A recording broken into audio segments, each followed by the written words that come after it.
one I really want to talk about specifically is called Hell Baby. This is a comedy horror film. It's on demand right now. I hope so. Yeah.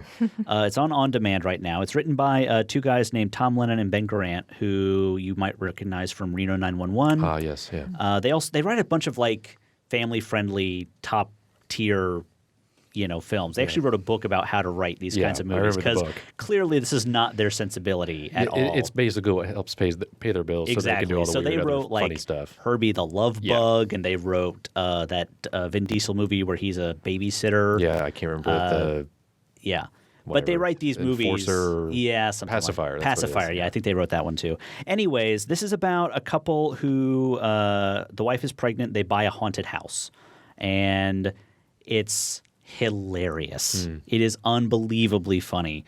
If you like Reno 911, this is like the next level. This is like the movie version of Reno 911 where they can just get away with anything. Gotcha. More so than the Reno 911 movie. Even more so than that. Even more so than that. This is like the unrated version and then a few steps further. Okay. Interesting. So lots of references to other horror movies. There's references to The Shining and just lots of little things. If you're into horror movies, you'll pick up on little things that they're doing. They move into this neighborhood and the house is beautiful, but it's really run down. It's in this neighborhood that's really run down because nobody cares about it anymore. They've got a guy living under their house who shows up at inopportune times and kind of adopts this family who they were like, he'll just like show up in the window and say, hey, by the way, this window, it does not lock at all. This is very dangerous. And he's like opening the window, climbing into their house, and, just shows up at all sorts of random times. Rob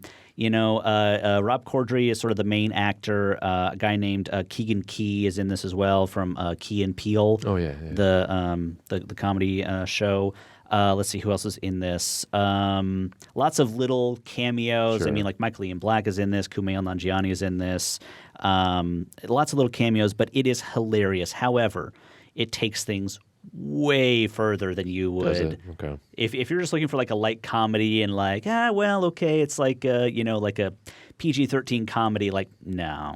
This is like next level. Gotcha. It's hilarious, but you've got to be ready for some of the weird jokes they make. But, very funny, very gory, very over the top, but hilarious. I also saw A Place for Film is recorded at WFIU Studios in Bloomington, Indiana.